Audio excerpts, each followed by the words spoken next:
The Magic Swan. There were once upon a time 3 brothers, of whom the eldest was named Jacob, the second Frederick, and the youngest was Peter. The youngest brother was made the regular butt by the other 2, and they treated him shamefully. If anything went wrong in their affairs, Peter had to bear the blame and put things right for them. And he had to endure all of this ill treatment because he was weak and delicate and couldn't defend himself against his stronger bully brothers. The poor creature had a most trying life in every way, and night and day he pondered how he could make it better. One day, when he was in the wood gathering sticks and crying bitterly, an old woman came up to him and asked him what was the matter, and he told her all of his troubles. "Come, my good youth," said the old dame, when he was finished with the tale of woe. "Isn't the world wide enough? Why don't you set out and try your fortune somewhere else?"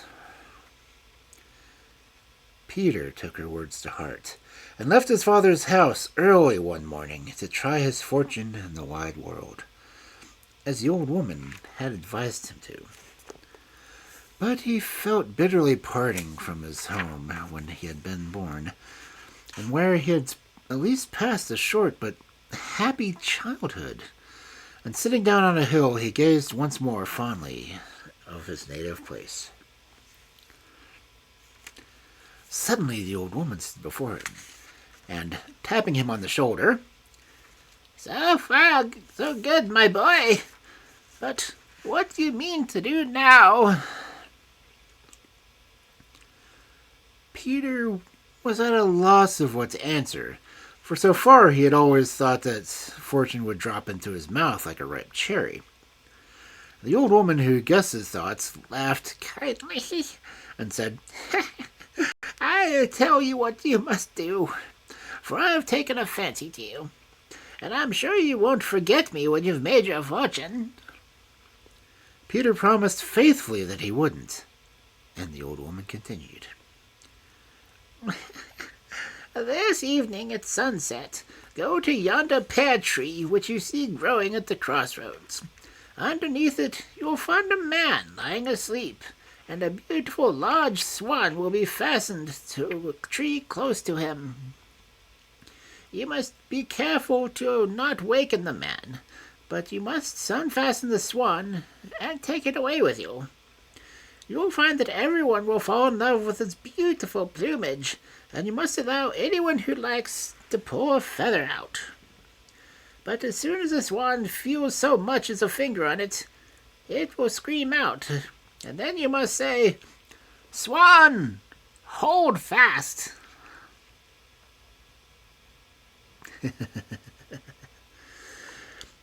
"Then the hand of the person who has touched it will be held as if in a vice, and nothing will set free, unless you touch it with this little stick, which I will make you a present of.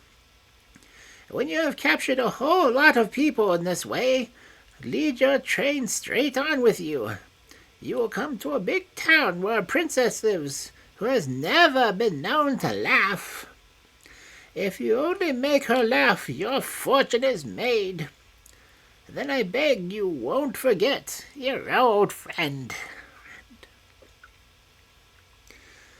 Peter promised again that he wouldn't, and at sunset he went to the tree where the old woman had mentioned. The man lay there fast asleep, and a large, beautiful swan was fastened to the tree beside him by a red cord. Peter loosened the bird and led it away with him without disturbing the bird's master. He walked on with the swan for some time, and came at last to a building yard where some men were busily at work.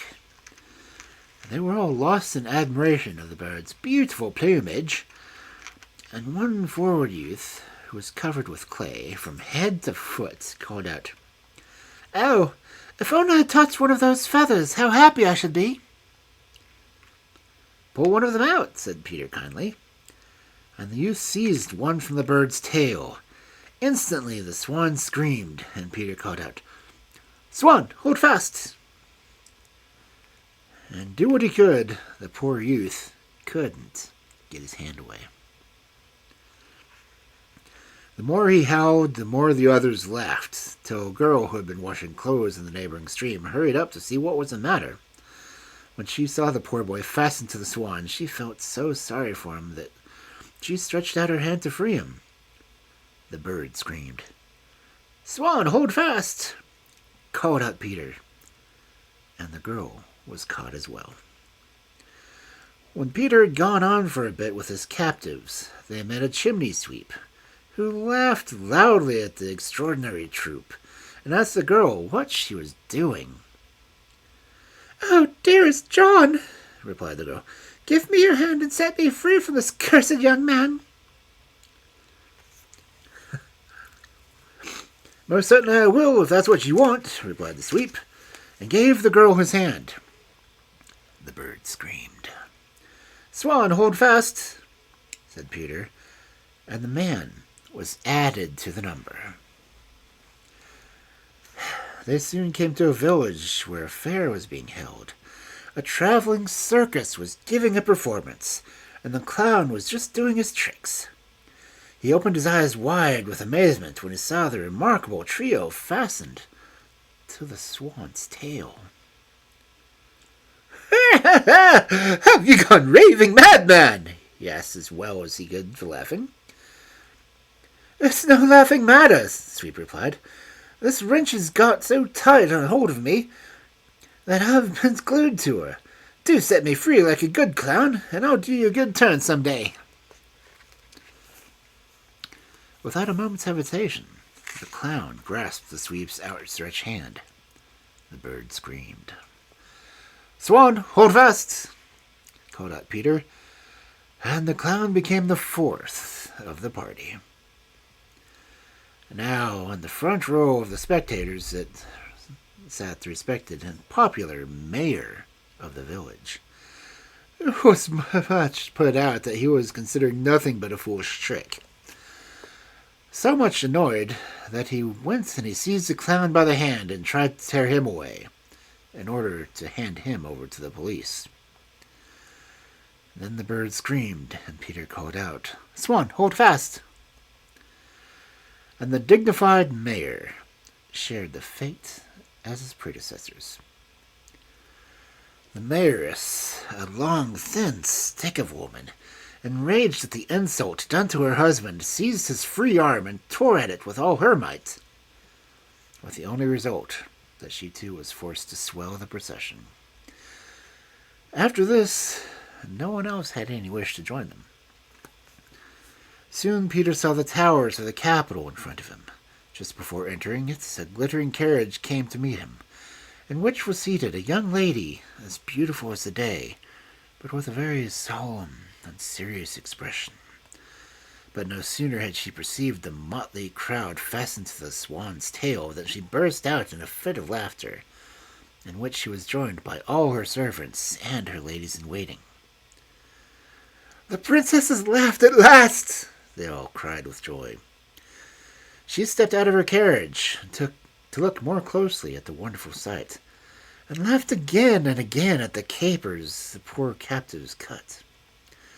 She ordered her carriage to be turned around and drove slowly back into the town, never taking her eyes off of Peter and his procession. When the king heard the news that his daughter had actually laughed, he was more than delighted, and had Peter and his marvelous train brought before him. He laughed himself when he saw them, till tears welled and rolled down his cheeks. "My good friend," he said to Peter, "do you know what I promised the person who succeeded in making the princess laugh?" "No, sir, I don't," said Peter. "Then I'll tell you," answered the king. 1,000 gold crowns or a piece of land. Which will you choose?" Peter decided in favor of the land. Then he touched the youth, the girl, the sweep, the clown, the mayor, and the mayoress with his little stick. and they were all free again, and ran away home as if the fire were burning behind them. And in their flight, you may imagine, gave new rise to the renewed merriment. Then the princess felt moved to stroke the swan, at the same time admiring its plumage. The bird screamed. "Swan, hold fast," called out the prince, and so he won the princess for his bride. But the swan flew up into the air and vanished in the blue horizon. Peter now received a duchy as a present, and became a great man indeed. But he did not forget the little old woman who had been the cause of all his good fortune, and appointed her as head housekeeper to him, and his royal bride in their magnificent castle.